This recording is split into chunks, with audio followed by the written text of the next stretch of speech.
and the God of all people, the God of all the generations. We thank you, we sing your praises for our lives which are in your hands, for our souls which are ever in your keeping, for the signs of your presence that we encounter every day, and for all of your gifts at all times, morning, noon, and night. We pray that peace and goodwill will obtain among all the inhabitants of our community and our land, and that belief in you will continue to spread its many blessings among us, exalting us all in righteousness, as we thank you for your many gifts. Amen. Amen.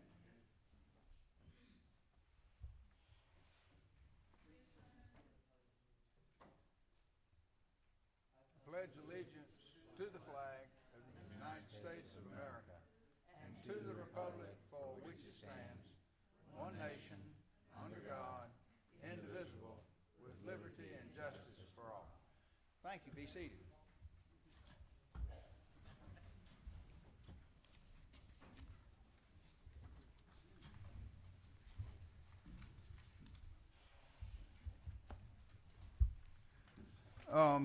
Our Pledge of Allegiance was tonight led by two of our GCAPS students. GCAP stands for Georgia Civic Awareness Program for Students. It's about approximately 30 high school students from all over Bibb County and from all schools in Bibb County that come together for a year-long program where they learn more about the government and about local government in particular and what we do. Tonight, we're privileged to have with us Bhavin Patel. Bhavin, he is a junior at Stratford Academy, where he is in the Key Club. He's a Key Club executive officer. Additionally, he volunteers at the Macon-Bibb Fair, Powers Law Group, Goodwill, Macon Little Theater, and the Fuller Center for Housing. This is Bobbins's first year with our youth leadership program. He believes, quote, civic education is highly important for today's youth because it teaches teenagers like me to be actively involved in our government, not just locally, but internationally. If youth development skills and values from civic education, they are most likely to be well-trained and apprehensive about our government when they are older, unquote. Bobbin, thank you very much for being here.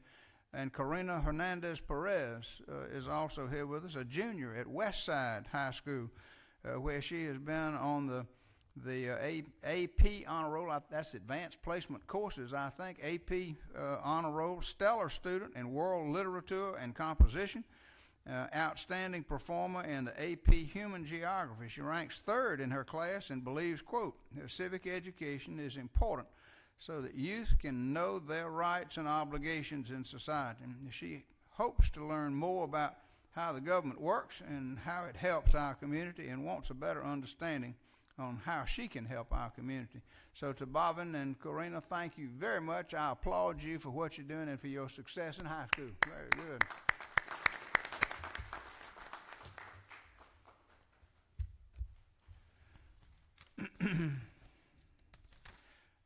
Next item on our agenda is approval of the minutes. And we had minutes of our pre-commission meeting held on November the 7th of 2017, and the minutes of the regular commission meeting held on November 17th, 2017. Those were prepared and distributed. If there are any changes or additions, I'd like to entertain them. If not, motion to approve by Commissioner Bechtel, second by Commissioner Schlesinger.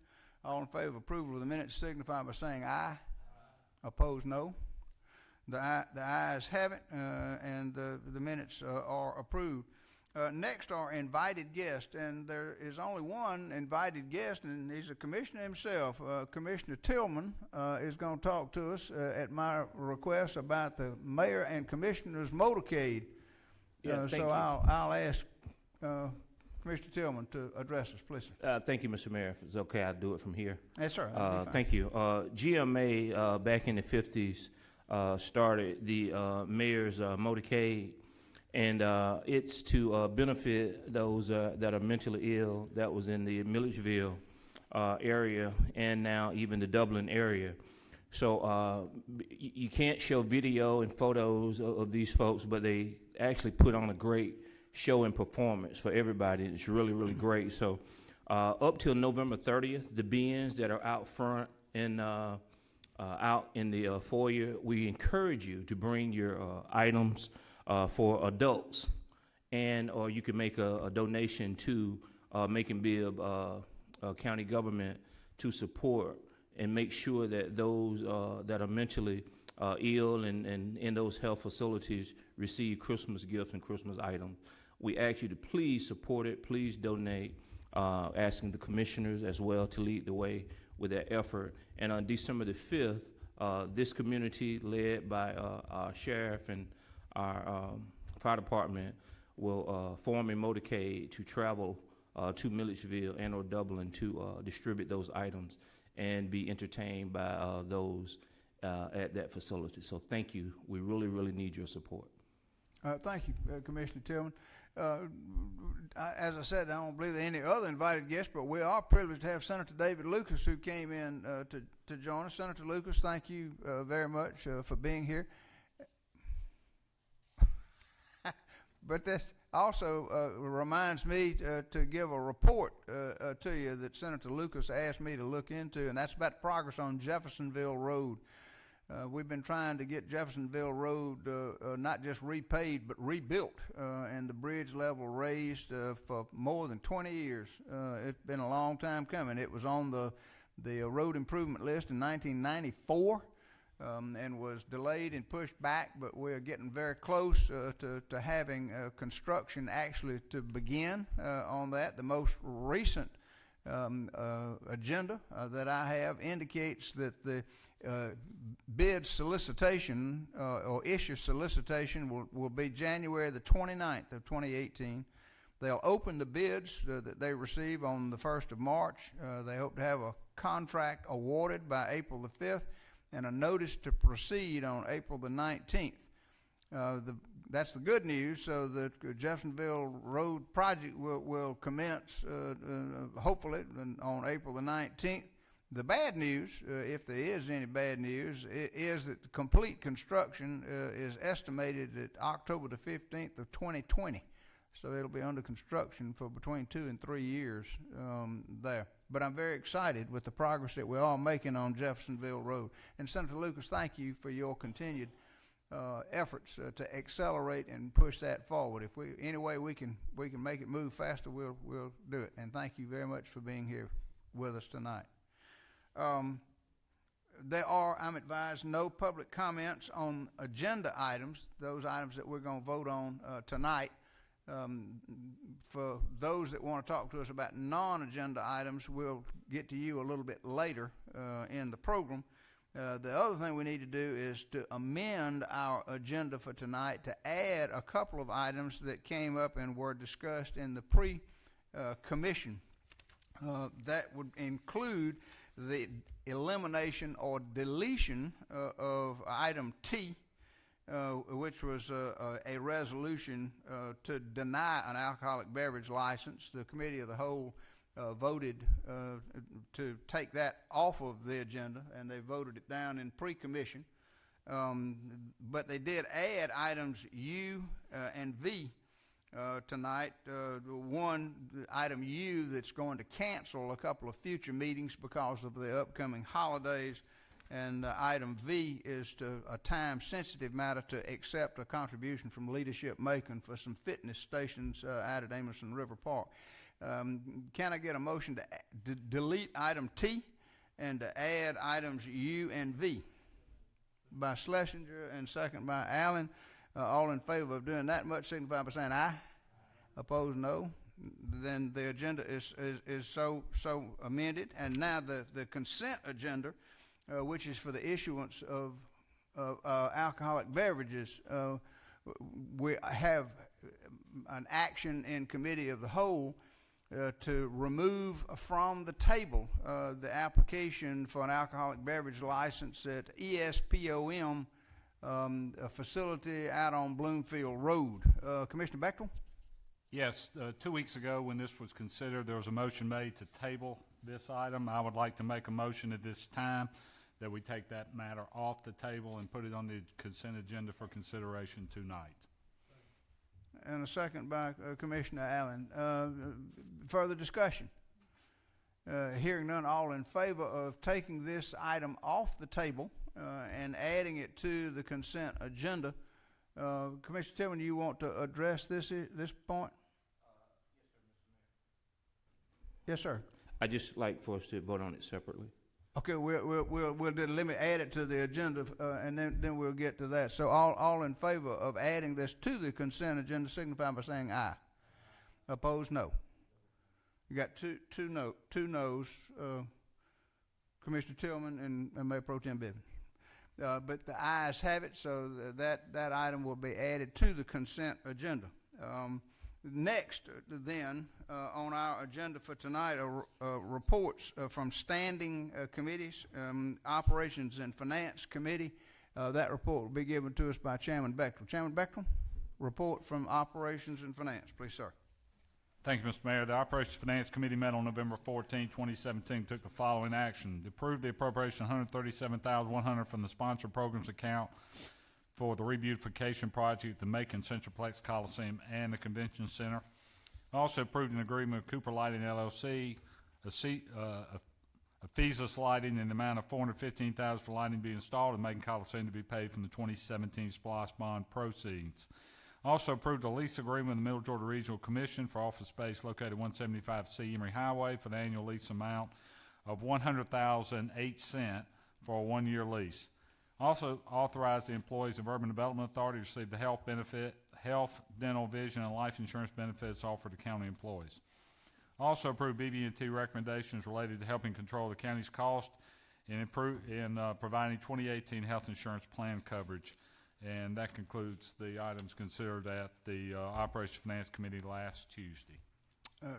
Thank you, Chairman Beck. Next, I understand Economic and Community Development Committee did not meet on Tuesday and has no report. Public Safety Committee did not meet and has no report. Is that correct, Chairman Chapman? Okay. But Facilities and Engineering did meet and does have a report. Chairman Tillman? Yes, sir, Mr. Mayor. Thank you. With Commissioner Jones's permission, although he chaired it, I'll be reading the report. Thank you, sir. The Facilities and Engineering Committee met on November 14th and took the following action.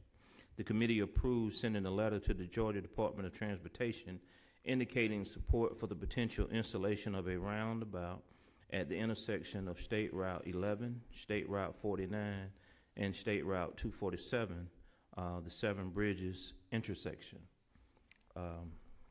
Is that correct? That's not Seven Bridges intersection, is it? Yeah. Okay. The committee also accepted the donation of 834 Linmore Avenue for use as a community center, and that completes the report of Facilities and Engineering Committee. Thank you, Chairman Tillman. Appreciate that report. That brings us now to the next item on our agenda, which is the consent agenda. The consent agenda is applications for the issuance of an alcoholic beverage license.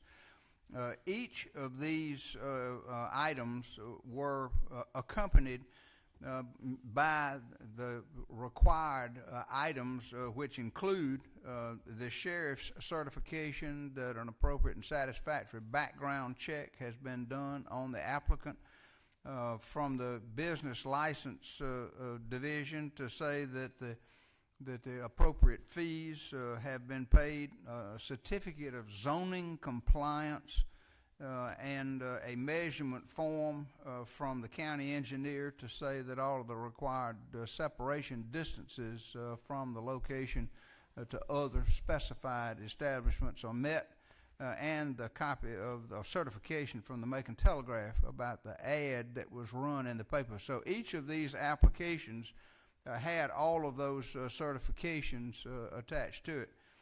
The first is by the Gold Cup Bowling Center at 3720 Pionona Avenue. The applicant is Thomas Matthew Shimmick, and that is for beer and wine and draft beer to be consumed on the premises at that location. The second is by Sunski Enterprises, LLC, doing business as the Makata Japanese Steakhouse at 2972 Riverside Drive. The applicant is Israel S. Choi, and that is for liquor, mixed drinks, beer, and wine, all to be consumed on the premises at that location. The third is from Naya 2017 LLC, doing business as Bloomfield Grocery at 4175 Bloomfield Road, Macon, Georgia. The applicant's name is Kaniyalo Nutvalo Joshi, and that is for beer and wine package sales to go at that location.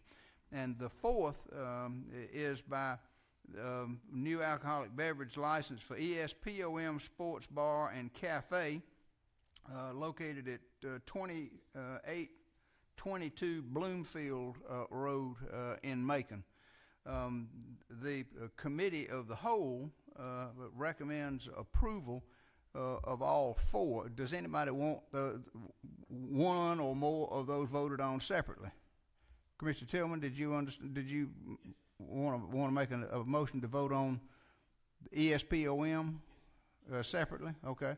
Then, without objection, we'll vote on that one separately. So the first vote will be on the first three applications that I just read off to you: Gold Cup Bowling Center, the Sunski Enterprises Makata Japanese Steakhouse, and Bloomfield Grocery. Committee of the whole recommends approval. All in favor say aye. Aye. Opposed, no. The ayes have it, and those applications will be issued as requested. The fourth is by ESPOM Sports Bar and Cafe at 2822, and that is for alcoholic beverage, beer and wine to be consumed on the premises at that location. The Committee of the whole recommends approval. All those in favor signify by saying aye. Aye. Opposed, no. You got two no's, is that right? Mayor Pro Tem, Commissioner Tillman, you want to vote no? Yes, sir. Okay. Oh, I'm so sorry. Thank you, sir. Yes, sir. Yes, sir. Mr. Mayor, I have no doubt that the sheriff will indeed follow up and do what he is asked to do as far as following up with this business and this location. I've spoken to the sheriff. I totally believe in him and the sheriff department. I've spoken to commissioners and tried to address their concerns. I also have met and spoken to Mr. Stewart. I met him, met his family, and I actually encouraged him today to come down here to allow you all to meet him. And I've spoken with our attorney about this issue as well. If this issue passes, and it seems like it will tonight, I plan to work closely along with the sheriff and to monitor this particular facility. We all know that coming next month will be 3 years that this location will have been closed. And I think we have sent a strong message to business owners that you have to maintain your establishment, and that this community is not going to idle it, and this commission is not going to sit by and allow deaths and murders and things that have happened in the past to continue to happen in this community. And we've seen that with super gas as well. And so I just wanted to make that statement and say this is a good family going forward. I have met them. I just wish that they had came along many years ago, and perhaps we would not even be in this situation. Thank you, sir. Thank you, Commissioner.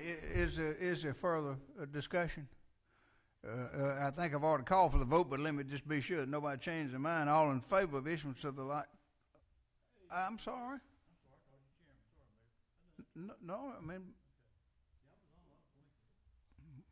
well, it's sometimes you blink. You do. You certainly do. Commissioner Allen, let me call on you, sir. Okay. I want to thank those individuals for coming down. I think more or less our government gets to see some of these people that come down that wants business license and expect us to vote on issues. By doing that, You've shown your due diligence, and you've also shown us who you are. Just by applying for something does not necessarily mean you should get it. Now, we know who the family is, and I appreciate it. I mean, I voted against you to start with, like I told you. But now that I know who you are, what you stand for, your family, we know you're family-oriented. Thank you. Thank you, Mr. Mayor. Thank you, Commissioner. And further discussion? Hearing none, all in favor of issuance of the alcoholic beverage license as requested, signify by saying aye. Opposed, no. Got 2 noes, Mayor Pro Tem and Commissioner Tillman. So it passes 7-2. All right, that takes us to old business now. And the first item of old business is an amendment to our timeline for expenditures from the 2018 SPLOST revenues. And I'll ask the clerk to read that by caption. A resolution of the Macon-Bibb County Commission to approve the 8th Amendment to the 2018 SPLOST project timeline and budget as presented by the SPLOST project manager and for other lawful purposes. The Operations and Finance Committee recommends approval. Is there further discussion? Hearing none, all in favor of the resolution signify by saying aye. Opposed, no. The ayes have it, and the resolution is adopted.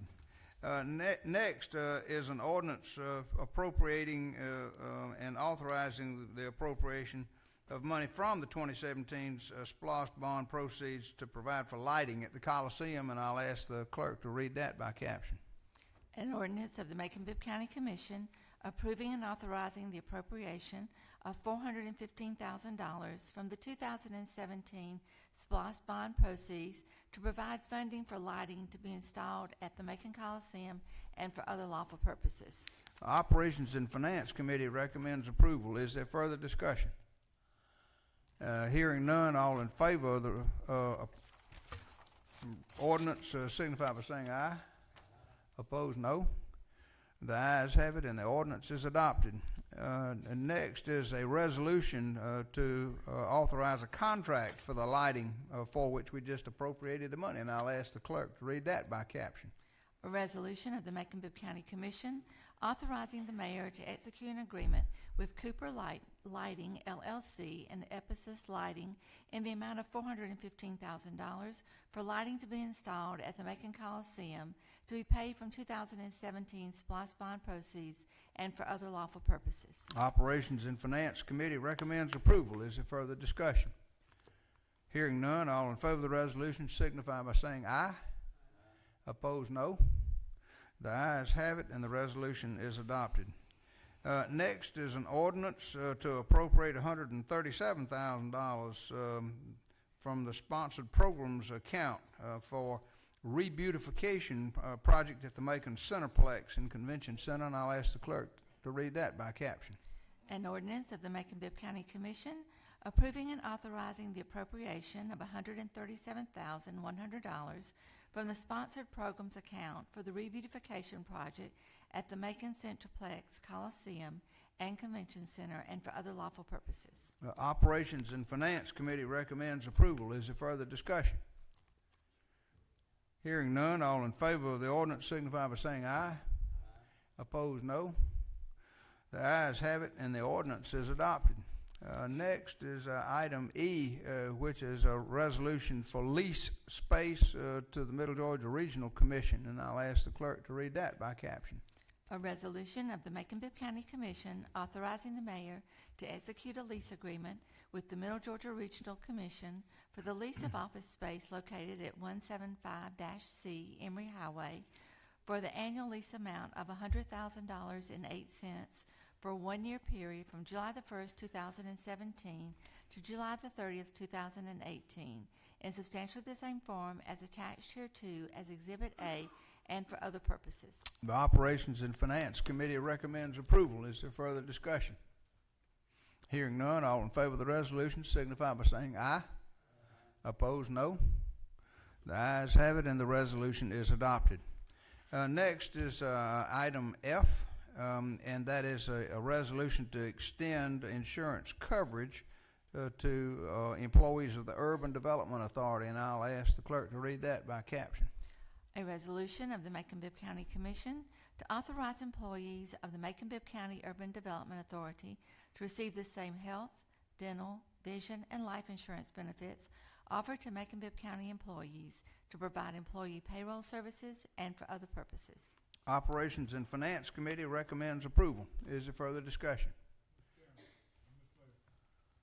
Mr. Allen. Mr. Mayor, some times ago, back in the late 90s, we went down this road with the cherry blossom, and I think Keep Making Beautiful might have been involved with an employee that was there, and I think we had some litigation there. You remember that, Mayor Pro Tem? And I think we're heading down the wrong road with this also, so I will be voting no on this issue. Thank you, Commissioner. Is there further discussion? Hearing none, all in favor of the resolution signify by saying aye. Opposed, no. Got one no. Commissioner Allen, the ayes have it. The resolution is adopted.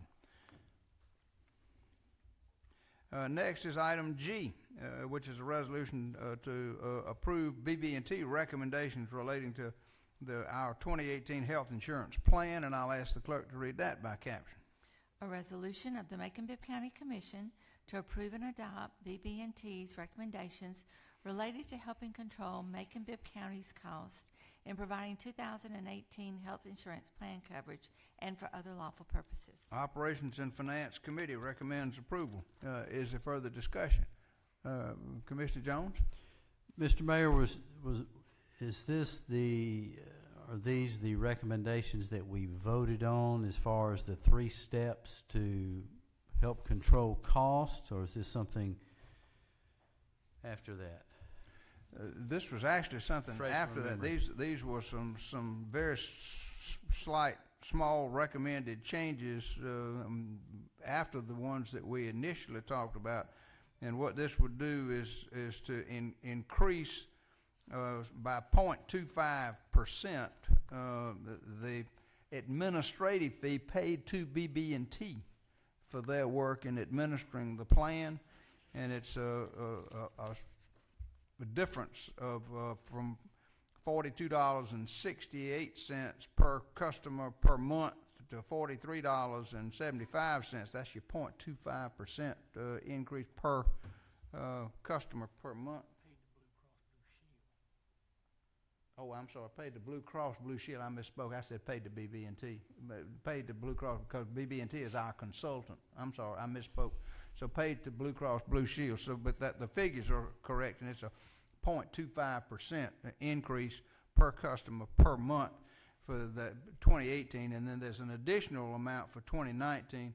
But we were told that we could cancel it if we wanted to. The second part of that was to approve of the voluntary vision plan with no rate increase, the voluntary dental plan with no rate increase, and the COBRA administrative fee is a flat renewal of $12. So slightly different, and it also adjusted the amount of the stop loss up from $250,000 to $300,000.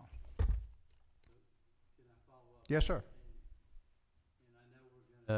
So this insurance is approved contingent upon we could keep them as our consultant and as our third-party administrator, which is what BB&T is, right?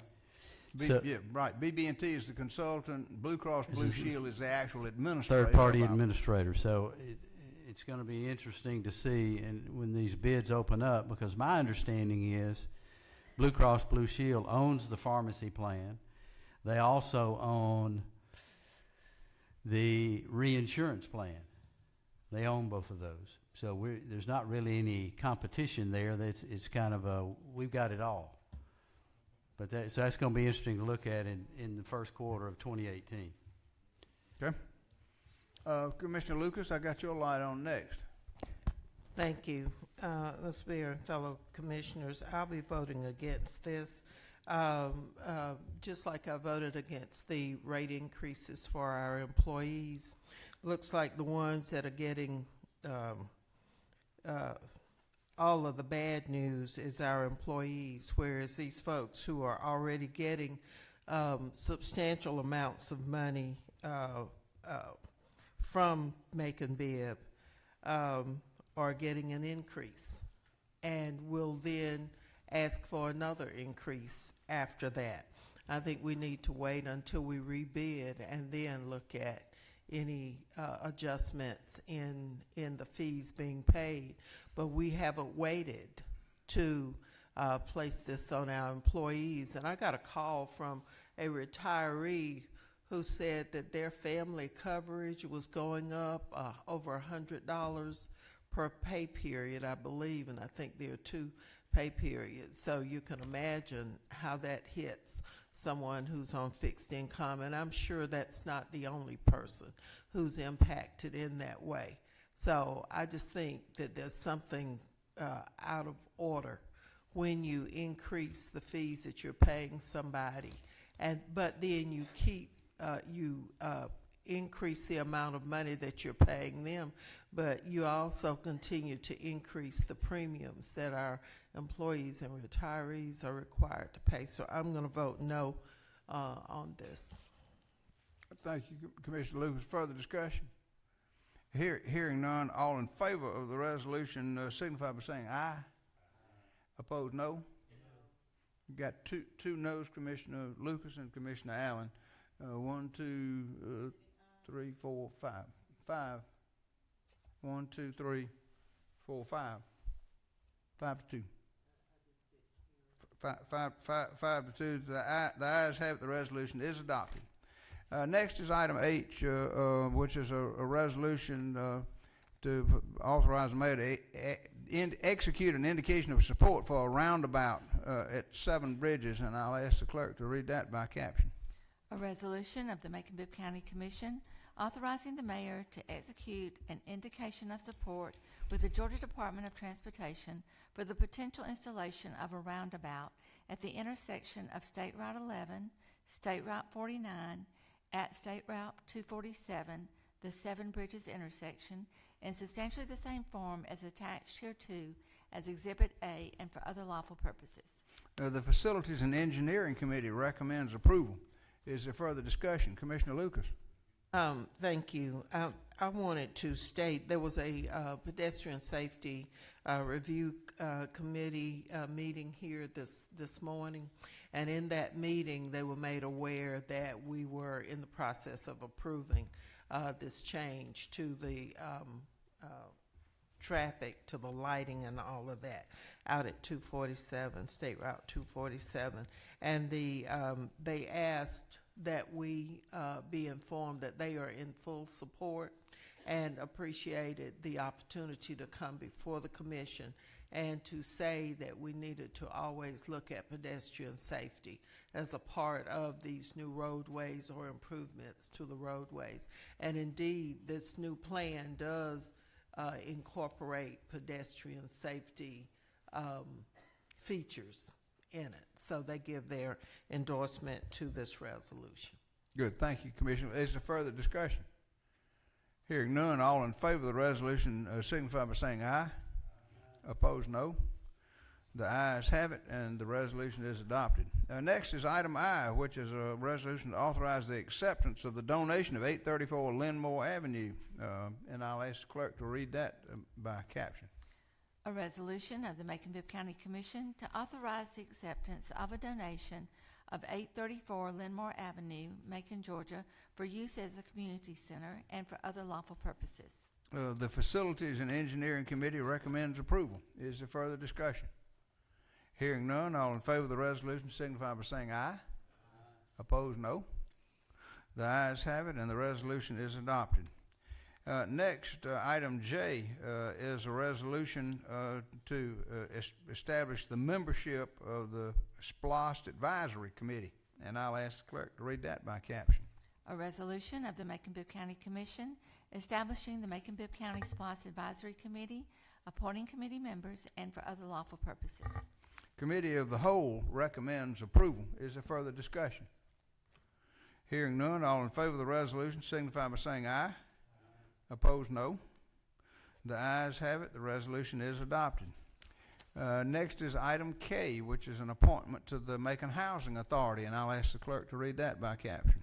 A resolution of the Macon-Bibb County Commission appointing Jeff Batcher to fulfill the unexpired term of Margaret S. Grayer as a commissioner on the Macon Housing Authority Board of Commissioners and for other lawful purposes. Committee of the Whole recommends approval. Is there further discussion? Hearing none, all in favor of the resolution signify by saying aye. Opposed, no. The ayes have it. The resolution is adopted. Next is an appointment to the governing board for the Balance of State Continuum of Care, and I'll ask the clerk to read that by caption. A resolution of the Macon-Bibb County Commission appointing Charlotte Woody to the governing board for the Balance of State Continuum of Care and for other lawful purposes. Committee of the Whole recommends approval. Is there further discussion? Hearing none, all in favor of the resolution signify by saying aye. Opposed, no. The ayes have it. The resolution is adopted. And next is an appointment to Planning and Zoning, and I'll ask the clerk to read that by caption. A resolution of the Macon-Bibb County Commission to reappoint Jean Easom to the Macon-Bibb County Planning and Zoning Commission for an additional term and for other lawful purposes. Committee of the Whole recommends approval. Is there further discussion? Commissioner Jones. Mayor, I don't know Miss Easom, but I've had a long-standing problem with planning and zoning in that those people don't seem to care about the citizens of Macon-Bibb County. They are accountable to no one, absolutely no one. They're not elected, they're not accountable, and currently all of the people in Stone Edge and along that strip where all this new construction's going on, they requested a 8-foot high fence, which is kind of typical when there's construction going on the interstate. And they said they'd give them a 4-foot high fence. And construction's not a pretty sight anyway, but you know they've really, as they say, destroyed their neighborhood. So that was approved in the courts and approved by P&Z. But I'm going to vote no, just simply because I don't like the P&Z system. Period. And I know we got to change that at the state level. But I think those, and no offense to my colleague on the end over there, Mr. Tillman, but I think those people should be elected and be accountable to the people. It's not a good system. We need to change it. I'll vote no with no malice toward Miss Easom. I don't even know the lady. Thank you, Commissioner Jones. Commissioner Tillman, did that spark some comment from you, sir? It did not, Mr. Mayor. I had my light on. Okay. I was going to speak. But I will say that I served with Jean Eason for 3 years on the Planning and Zoning Commission. You'll find that she's a fine attorney in this community and been serving well. I also was part of the person that Mr. Laughter, who, if y'all get these emails, likes to show what the building that we approved years ago that I found out is a Mr. Laughter that sends those emails out, was a part of approving that project on Zebulon Road. And so the commissioner does make a good point. Most folks don't know that Macon-Bibb County probably is the only planning and zoning commission with an unelected board in the whole state of Georgia, and some folks will argue it probably in the whole country. We've had some discussions just behind the scenes that we've got to do something, and maybe in the near future that Commissioner Jones and I could even serve on a committee, because true enough, we need our system of P&Z probably needs an overhaul, sort of just like our transit system, and probably some other things that some folks may think need an overhaul. But she is a fine and honorable person. I've served with her, and she's an attorney in this community. So thank you. Just want to share that. Thank you, Commissioner Tillman. Is there further discussion? Hearing none, all in favor of the resolution signify by saying aye. Opposed, no. Got one no. Commissioner Jones, the ayes have it. The resolution is adopted. Next is a resolution to acquire some property at Telfair Street, Elm Street, and between the railroad to create a green space, and I'll ask the clerk to read that by caption. A resolution of the Macon-Bibb County Commission authorizing the mayor to negotiate for the acquisition, condemnation of parcels in the triangle of property bordered by Telfair Street, Elm Street, and the railroad to create a green space park and for other purposes. Committee of the Whole recommends approval. Is there further discussion? Hearing none, all in favor of the resolution signify by saying aye. Opposed, no. Got one no, Mayor Pro Tem Bivens. The ayes have it. The resolution is adopted. Next is item O, which is a resolution to approve or deny a request for refund for ad valorem taxes paid. I'll ask the clerk to read that by caption, and then I'll have a further comment. A resolution of the Macon-Bibb County Commission to approve or to deny a request to refund ad valorem taxes paid on property located at 3334 Majestic Lane for tax years 2013, 2014, 2015, and 2016, and for other lawful purposes. The Committee of the Whole recommends a denial of the application for a refund from licenses. Is there further discussion? If not, all in favor of the action by the Committee of the Whole to deny the refund signify by saying aye. Opposed, no. The ayes have it, and the resolution is denied to make the refund. That brings us to item P, which is an extension of the Heartbeat Incentive Program, and I'll ask the clerk to read that by caption. A resolution of the Macon-Bibb County Commission approving Macon-Bibb County's continued participation in the Heartbeat Incentive Program, whereby proposed mixed-use developments in the urban redevelopment area may be granted the benefit of reducing or eliminated property taxes according to the applicable savings schedule through the use of payment in lieu of taxes transactions administered by the Macon-Bibb County Urban Development Authority and for other purposes. The Committee of the Whole recommends approval. Is there further discussion? Hearing none, all in favor of the resolution signify by saying aye. Opposed, no. The ayes have it. The resolution is adopted. That brings us to item Q, which is a resolution to extend health insurance benefits to the CVB, the Convention and Visitors Bureau, which is Visit Macon Incorporated, and I'll ask the clerk to read that by caption. A resolution of the Macon-Bibb County Commission to authorize employees of Visit Macon, Inc., a 501c3 nonprofit organization which provides governmental, public, and/or community services for the benefit of the citizens of Macon-Bibb County to receive the same health, dental, vision, and life insurance benefits offered to Macon-Bibb County employees and for other purposes. Committee of the Whole recommends approval. Is there further discussion? Hearing none, all in favor of the resolution signify by saying aye.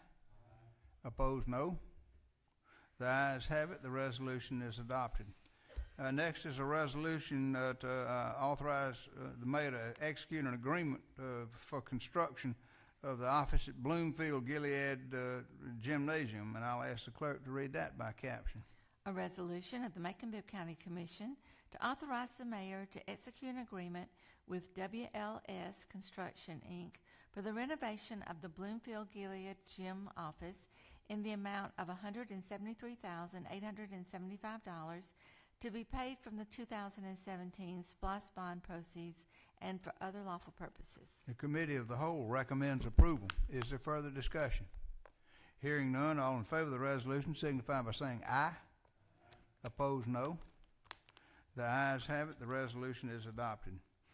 Next is item S, which is a resolution to approve the purchase of some playground equipment, and I'll ask the clerk to read that by caption.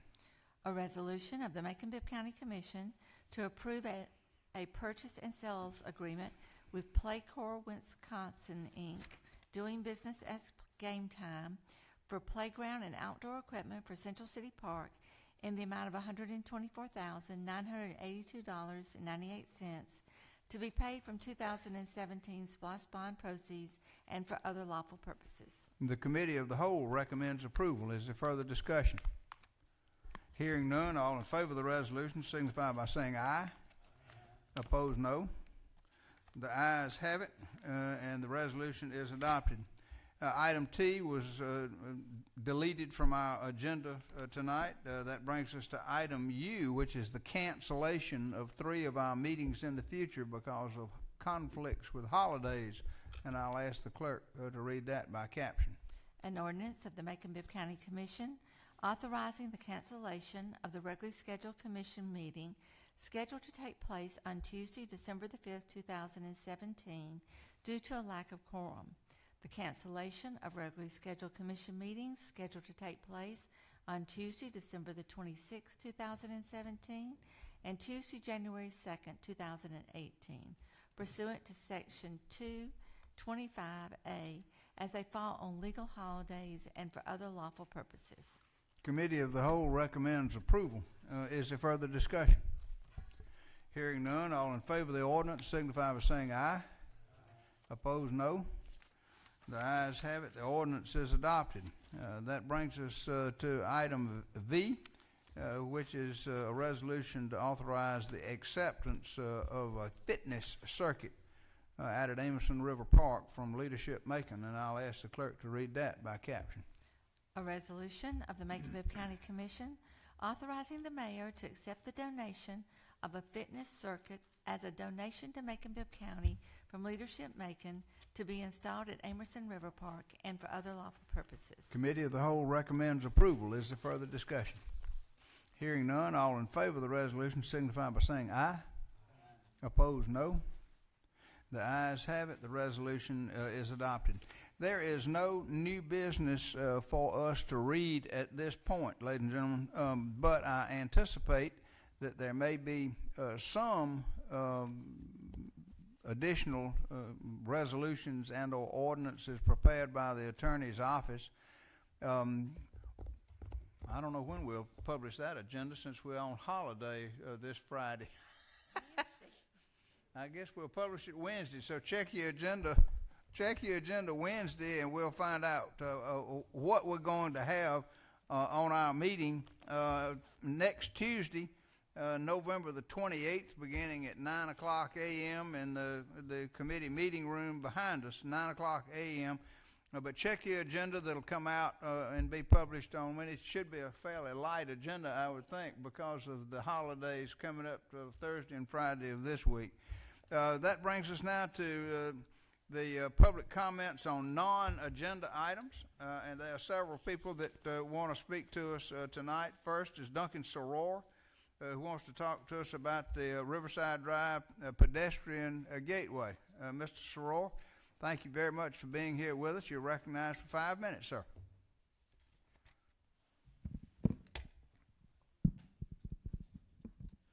Thank you, Mr. Mayor. Thank you, commissioners. Yes, I just came here to Go right ahead, Mr. Soror. I just came here to support, voice my support for the proposal for the $10.5 million Riverside Drive pedestrian gateway. I think it'll be a good thing for everybody, especially obviously pedestrians and cyclists. I was listening to a podcast from One Macon, Georgia, and there's estimated that 30% of Macon residents don't have a driver's license. Another 40% don't have a vehicle. I'm one of those, and I think this this gateway will can go in tandem as we also discuss further improvements and greater access to transit for Macon Transit Authority. And yeah, there's one especially on Spring Street under the bridge under I-75 where Spring Street meets North Avenue. I go there pretty regularly, and it's extremely dangerous. I mean, there's no way to put it. There's no yield sign. There's no stop sign or any traffic sign at all for pedestrians. I read about one other Macon resident who was run over while riding on a bike, and so. And alongside that, I read, there just needs to be a greater enforcement of just traffic safety and speed limits in general. I was riding my bike one time, and this lady, she just veered through the stop sign, and she could have hit me. I'm not going to say it was a close call, but I could have been hurt. But she obviously didn't care. So I would just urge my fellow citizens to be a little more respectful and courteous of pedestrians and cyclists when you're driving on the roads, please and thank you. And so yeah, this is something very important to me. So just please look very carefully about this gateway, and in tandem with the rest of the initiatives that go alongside pedestrian, cyclist safety, and transit, and just transportation in general. Thank you. Thank you, Mr. Soroy. We appreciate you being in. Appreciate your comments. Next, there are several folks who want to talk to us about Barnes Ferry Road. Pastor Arthur Hubbard. Pastor Hubbard, are you still here with us? Oh, yeah, there you are. I'm sorry.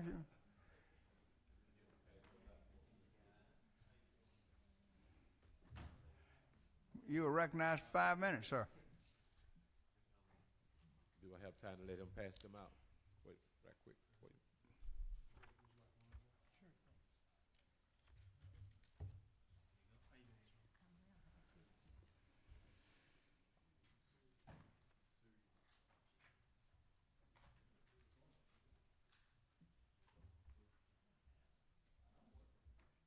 First of all, thank you, Mayor Ricker and commissioners. Thank you all for this opportunity just to stand before you tonight. Try to be as brief as I can. First of all, the young lady, Miss Jean, who also I served with planning and zoning. She's a great lady. She's a great individual with planning and zoning, and I want to speak very strongly that she should be reinstated if you can. Amen. I'm here tonight to speak on the Barnes Ferry Road issue. As if you don't know by now, the judge overturned a ruling by planning and zoning from 2015, whereas commissioners denied the Epic's mainstream for placing a ethanol refueling station out in our neighborhood. And the reason for that, we do not know, because of the fact that we was not allowed to come to the hearing. I was able to slip in for some reason. I was able to slip in, and I heard just part of the hearing. But I'm here tonight to call upon our government at this time to pretty much step in and intervene or do whatever is necessary to do the right thing toward the people in that neighborhood. Those of us that live out there, we're already experiencing a problem with our water. Not only the water, most of the wells and stuff have been capped and what have you, but we still dealing with issues concerning the land being contaminated, especially the area where Epic's Mainstream want to place this ethanol system at. This 80 acres, not 30 acres. A lot of people think it's 30 acres, but it's 80 acres that they would accommodate just to place out there right across the street from some people's residence. And anybody that know anything about ethanol, you realize ethanol is in a class with gasoline now, and it can be very explosive. And not only that, with the ethanol train traveling through, not only throughout that area, it will come through some parts of the city. And I think it really needs to be looked into. If you go and pull up the ethanol train that wrecked in Chicago, Illinois, whereas people got killed, and also 2 firemen was also killed in that particular train wreck. So what I'm here to stand to tell you tonight, say to y'all tonight, is that y'all need to look deeper into this situation. Help us to look deeper into it, and that if the government needs to come forward and do what they need to do, because actually to try to fight a oil company, it takes a lot of money to do just that. And for some reason, I feel like some people are being bought out. I don't know what the deal is. But after being a part of planning and zoning, and there are regulations that we have to go by with planning and zoning, the most of all, they need to understand that when we vote on something, it's not because we vote. Many times, and myself and Mr. Tillman, we have got out and we have gone to locations and we look for our own self and see what the problem is. There have been times when people want to place a nightclub into a neighborhood. And if that nightclub is too close to somebody's house and people are shooting and carrying on, that imposes danger upon their life. Just like this plant here, this particular project here would impose danger on our life. Not only that, there are railroad tracks that are blocking the access into our neighborhood, whereas emergency vehicles cannot enter into them at a speedy time. Two or three entrances you can come in. One entrance you don't have to worry about going across a track. By the time, if an ambulance has to come in the area, there are many elderly people that are there who need ambulance off and on. We got to have ambulance coming in there. Sometimes the fire trucks got to come, and the paramedics. They have to detour and go back over and over, and it knocks 30 to 40 minutes off of the time that where they're allowed to get back into our neighborhood. And so we're asking that y'all look into this thing and at least just for us, those of us that live in that area, talk to this lawyer, this judge, whoever he is, talk to him, or if you have to draw up some type of letter or address this issue, that this thing don't need to be overturned, that has been overturned against us. Once again, I beg of you, and I'm not above begging somebody, especially when our health is in danger. It bothers me to see how we're being overlooked and how we're being treated. It's just a sad time that we're living in a day and a time where people could care less about how much money you got or what money you have. We don't have a whole lot of money, but at the same time, we bought what we have. We paid for the houses that we live in. And I heard some issues, some things that were said that the house wasn't worth much money and all that kind of stuff. That's not the way to look at things. That's where we live. That's where we're comfortable at. We don't want to live in an area where people are fighting and carrying on and shooting at one another. We have a peaceful neighborhood where you don't hardly ever hear about crime going on at all. So what I'm asking y'all tonight is to look into this situation, help us at that. And in your package, you're going to find out that there's some documentation, whereas the water system is still polluted. We're still in remediation with New Star out of Texas. They have not cleaned up the area there. They have not put the filtration systems in that they had promised they would put in to draw the fuel out of the ground. So far, we only have one, and that is on the property where Epic Mainstream want to place this particular company at, this refueling station at. That's the only place a refueling filtration system has been placed. Right. And so we're requesting that not only over in that area, but they need to be put in the neighborhood also. That we got 60-some hard wells, monitoring wells in that area that are monitored every month. And then you'll see some of this in the report. Whereas fuel, the benzene, and all this stuff is still probably in that water, right. But we have no way of knowing because I have to leave and drive to Atlanta just to get a report for the EPA, right, to tell us exactly what's going on in our neighborhood. They don't have anything here. Yeah, I sympathize with you, but your time is up, sir, and we've got a couple of other folks that want to talk about this same issue. But thank you very much for being here with us and for expressing your concerns. Next, Frankie Lewis is here. I think maybe she left, but Antonio is here. And no, she didn't leave. I'm sorry. Excuse me. I'm sorry, Ms. Lewis. Thank you very much. You want to talk to us about Barnes Ferry Road as well? You're recognized for 5 minutes. Thank you, Mayor Rickard, Commissioners. November 3rd, exactly 2 years ago, we were fighting the same fight. People were asking others to protect the lives of the people in Saltkey. But this goes beyond there. It goes to the entire community. We could all be affected by this. For 30 years, this community out there has been on life support because the people are refusing to clean up the spill that needs to be taken care of. You see, we talk about being proactive people, but it seems like we are really reactive because no matter what goes on, we fight and we fight and we fight to get something, and then we have to react because sometimes things negative happen. Forum Doc Daily, using a small planning hour to track the profitability in 2016 for ethanol, said that there was a profit of a net approximately $13 million. Between 2007 and 2016, $124 million has been the net profit. On the other hand, now that's a lot of money, maybe not. On the other hand, on a 131-car train, 26 cars overturned in Chicago. 9 were carrying ethanol. The entire town of Tesauqua was evacuated for fear of an explosion. Due to the explosive nature, Metropolitan Consulting and Engineering says that due to the explosive and flammable nature of the ethanol process, fires and explosions happen frequently. Since ethanol has been very prominent, more than 63 explosions have happened, and we're counting because they continue. One of the worst explosions was in 2009 in Cherry Valley, Illinois, where 1 person died on a railroad track. 7 were injured. 600 homes were evacuated, and there was $8 million in damages.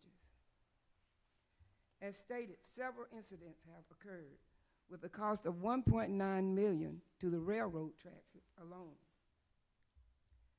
Contributing factors are improper tracks, inspections, lack of maintenance, and train speed, yet we say we're proactive. Bottom line, the oil companies make the money, and I'm sure our city will make some money off of it too. But I grant you, we'll pay millions if something should go awry. Over a 2-year span, the company who's trying to go out there and continue to marginalize these people have missed the opportunity of making approximately $26 million if they had placed their rail spur someplace else. By fighting that battle and paying these legal fees and not relocating, they put all of our lives at risk just for that almighty dollar. I have no problem with progress. I'm about progress. But I also know that I have to have empathy and I have to care for people because all lives matter, all lives. And so I say to you again, let's be proactive. Let's be empathetic to the lives of our community. And I say our community because it's everybody. I'd hate for us to be caught saying, I woulda, shoulda, or coulda if something goes awry. Thank you. Thank you, Ms. Lewis. I appreciate that. Next, Antonio Lewis Ross also wants to talk to us about Barnes Ferry Road. All right. Good evening. Good evening. All right. Today I came to bring it all in about Barnes Ferry Road issue. Now, the Barnes Ferry Road issue is not a new issue, not because it was in the headlines a few weeks ago. But the Barnes Ferry Road issue has been a buck that's been passed for the last 30 years, 40 years. In the late 80s, there was a pipeline spill off of Barnes Ferry Road. The pipeline released gallons and gallons of crude oil in the area. Due to the soil off of Barnes Ferry Road is it's like a sand soil that it spread dramatically. In the 80s, it took time because, I guess the numbers didn't come back from the base it was going to about that there was a leak. So I guess they realized it was a leak and, they tried to rehab it, do some repairs and stuff, but there still was a leak. So around 1992, around my birthday, I'm 25, some of the residents start seeing stuff. There are heavy rains in the area. And so when there are heavy rains in the area, Miss Grayer, she would see in her yard that the puddles looked a little different. They were glossy over top. So she would call the sheriff out. Now, this is all on record at the EPA. So she would call the sheriff out. The sheriff was like, yeah, this looks kind of weird. So they start doing an investigation. The EPA start coming down this environmental stuff. It goes around. Ms. Gray also, has reports where she would basically wash her tub or wash her tub up, and there would be a greasy residue around her tub. So 90s went by. I guess they were, nobody really knew. It was like real hush-hush around the community.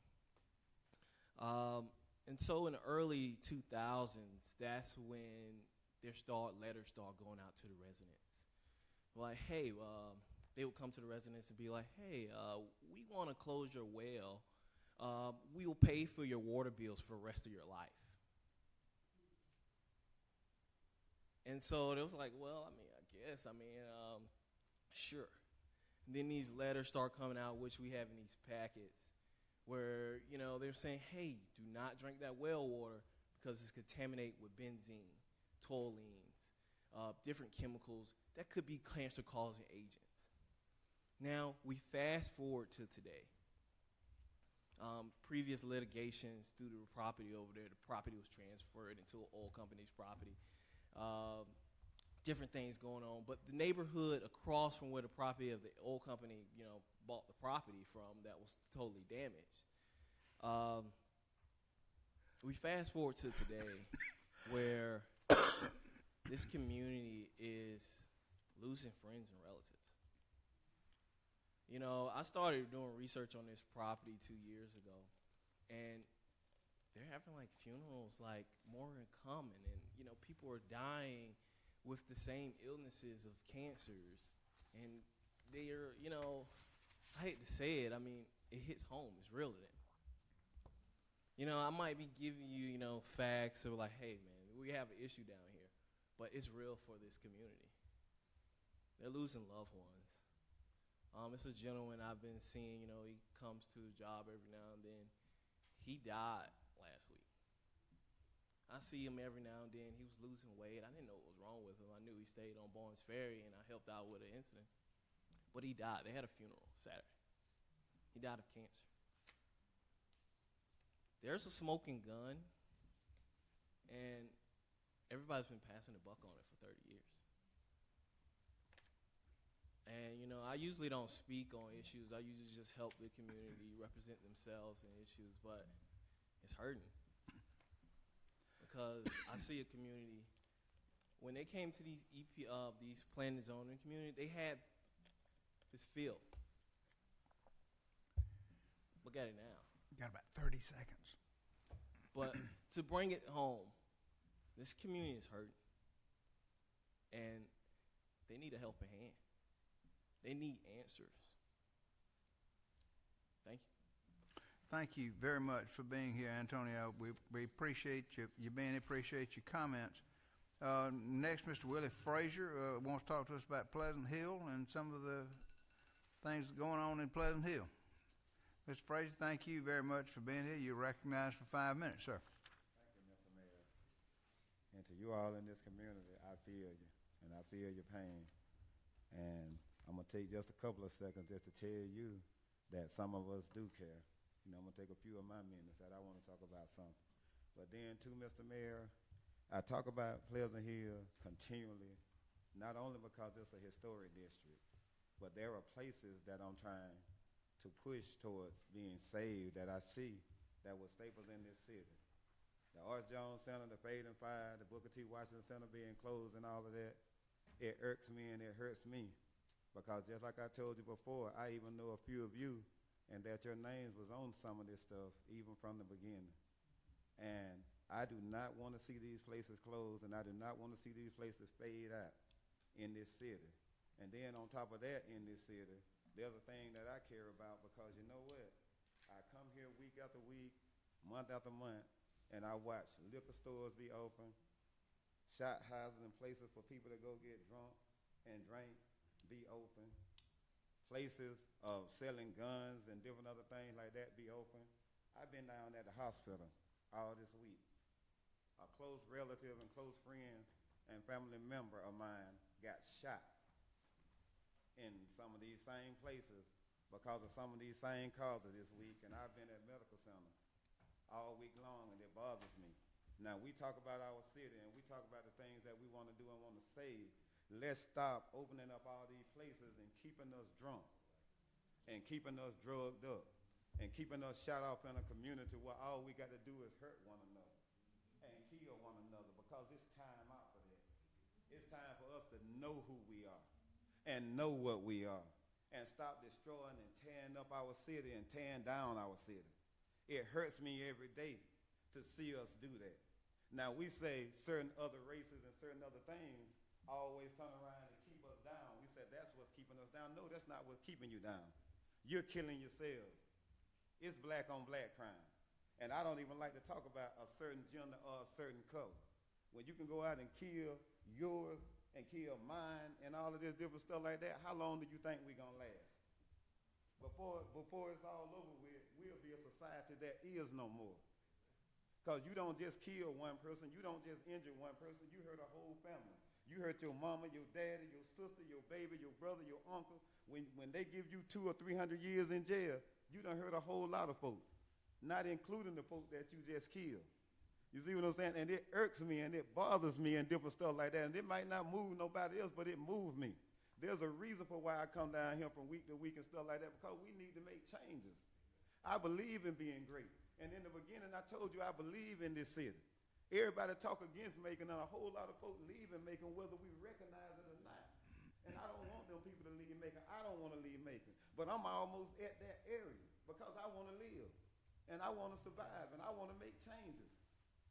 You all, you know what? I believe in every one of you on that board up there.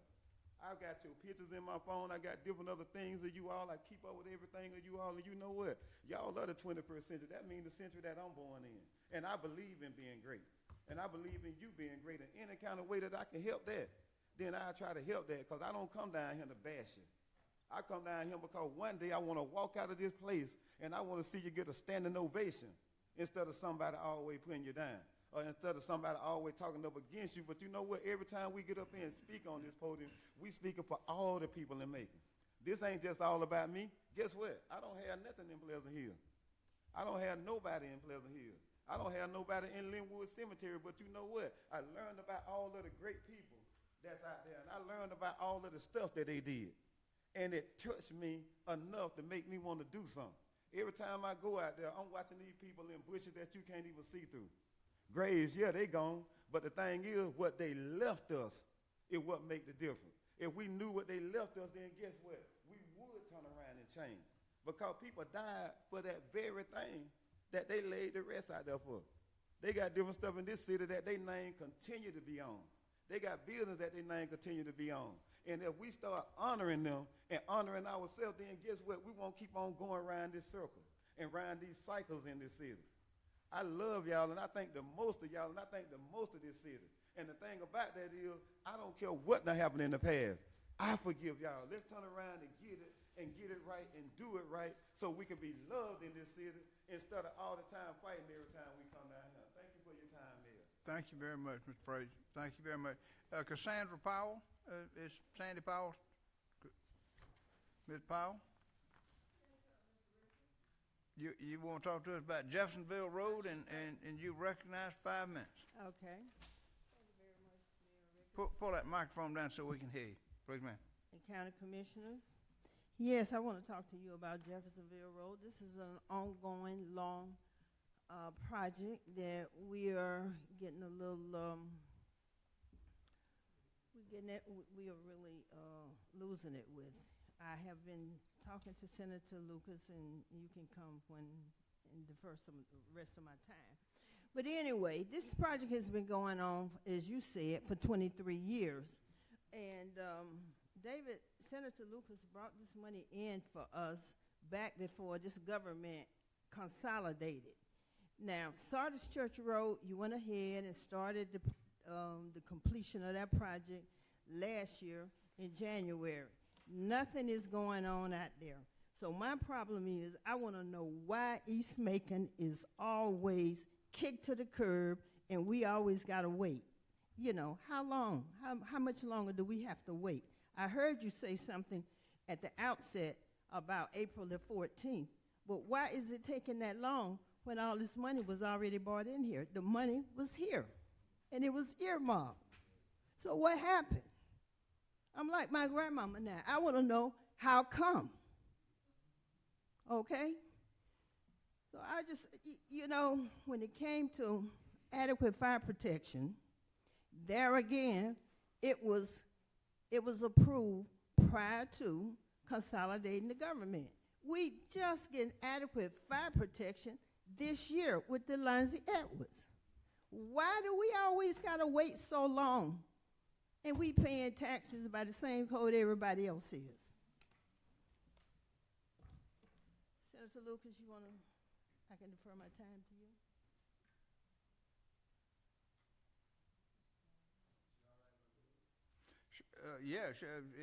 As far as I'm concerned, if she gave you 2 minutes, 58 seconds.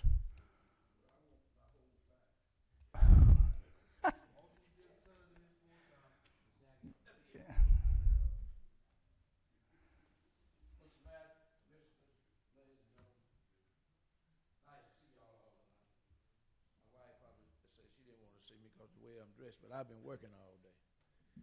And I can't go home and change clothes when I'm pulling 2x4s and got a axe or a shovel in my hand. Mr. Mayor, you made mention of January. That's another year. I got a problem with it because, number one, the same engineer was the engineer when we did the project. Commissioner Allen and Commissioner Bechter were on the commission at that time. I got jumped on because I was told that the state was holding up the project. And I put the chairman, Jay Shaw, at that time, a DOT, on the speakerphone with the commission. And he told them that their engineer is the one that told them to hold up on the project. And after then, we cut the deal on the Jeffersonville Road. That day in the meeting, commission wanted to know how they were going to get paid their money back. And the chairman said, when you send the bill in, we'll send you your money. And that's how we did it. And, of course, we had to pay the utilities. We were given $24 million to do the project. We had to pay the utilities. And I understand that that's been a problem. But I also understand that y'all got it worked out where you use a hydraulic lift that will be able to be up under the transmission lines that, and Georgia Power has agreed to do that. My problem is why it didn't get bid this year. Because you can't get the bids till next year. You can't start the work. But why was it that we got to wait? Because the engineer said we bid it out in January. I'm going to leave that alone because I'm there with that. But right now, we talking about coming in with a T-Splosh. Now, how do you think we feel voting for a T-Splosh when we voted for something 23 years ago and now we just getting it? You're asking the same folks to put their necks on the line again. You're asking them to vote on an E-loss. The same folks. But yet, we can't get what we think we ought to get in a proper amount of time. I'm going to leave that. The next thing I want to do is to make y'all aware, come January, I'm going to introduce a bill that amends the general statute on land banks. There's too many problems with the land bank here in Macon. It's not doing what it ought to be doing. If you put up the money to get a piece of property, you ought to get that property and then let the tax commissioner go after those folks who have put their names on that list and have paid for that property.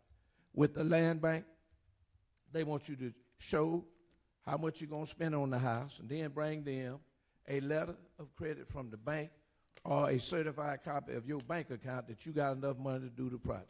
They ought to be worried about getting rid of the land rather than holding it up, and that's part of the problem. And so the general statute will be amended as to allow the local governments who have land banks, if they want to deal with them, such as the one here in Bibb County. I don't have to explain to you what our problem is. I don't have to explain to Judd what the problem is, but it was wrong what they did. This county worked because I said I was tired of y'all bringing bulldozers in and tearing down houses in our neighborhood. I got a bank to finance it. Went out and got my own finance. And at the same time, the land bank turned around and the properties that this county commission paid to do the in-rim on to get started. And you remember we tried to deal with the 1.5 million, Mr. Mayor, and there was a regulation by the feds that said that because I was an elected person, I could not borrow that money. We went that route. So then we had to end up trying to find a bank who would even go in these neighborhoods to finance the project. We found Renaissance Bank, good bank to work with.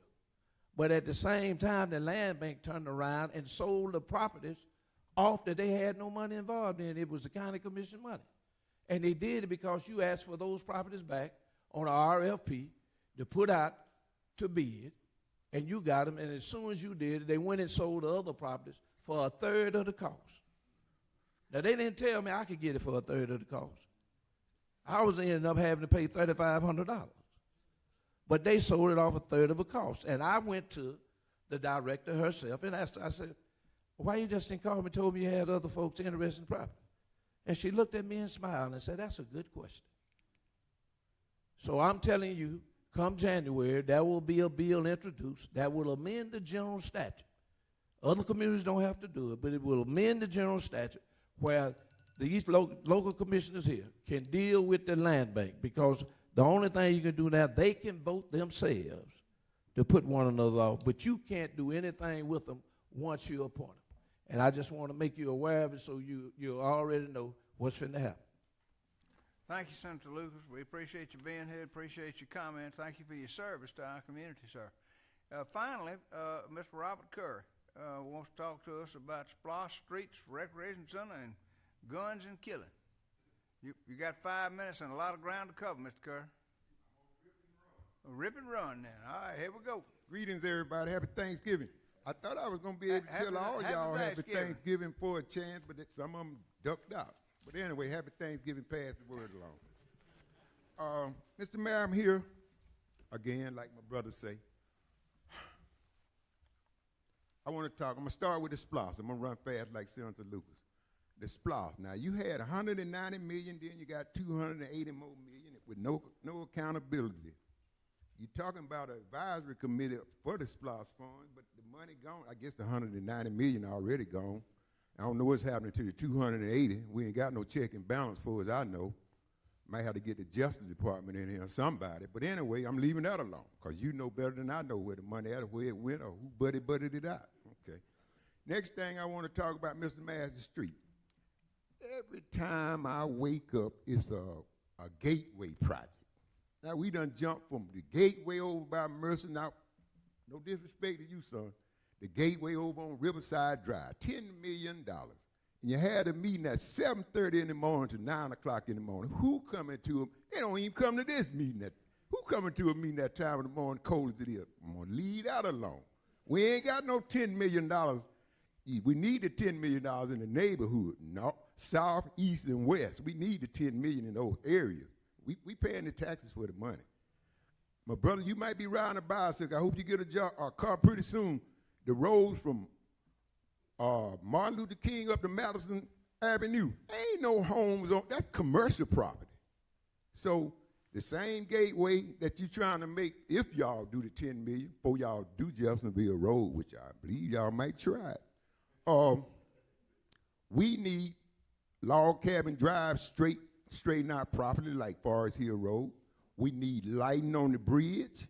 I came by Mercer Bridge the other night, my wife, and I thought it was Christmas already. That joker lit up, like I said, you can land an F-15 on there, man, with all the lights. Over there in my neighborhood, you in pitch dark going crazy. You go that way from time to time, I assume, Mr. Mayor. I ain't bashing you like my brother said. I'm just telling you like it is here. You go that way sometime, you don't see how dark it is. If you don't, next time you go that way, cut your lights off, and you would think you look like me. It's total darkness over there. So my thing is, now I'm going to jump to the recreation right quick. All right, you had $6 million down there for Central City Park. Some children can't even get to Central City Park. We ain't got no recreation in Pleasant Hill. You put up a $45,000 makeshift bathroom. $45,000 with one commode. When we had a Pleasant Hill reunion, it's 300-400 people there. One commode. I got more bathroom than that in my home. Okay, it's another thing. You're doing Gilliam Academy. Commissioner Allen, you said you was in on this thing with Freedom Park, where y'all killed the gym out, the only gym that the children had for Botley Cross and Bellevue. Now they ain't got nowhere to go inside. You made that boxing.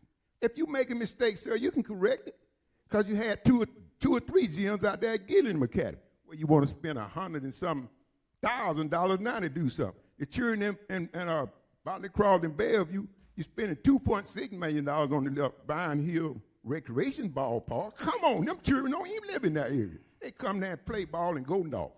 That ain't right.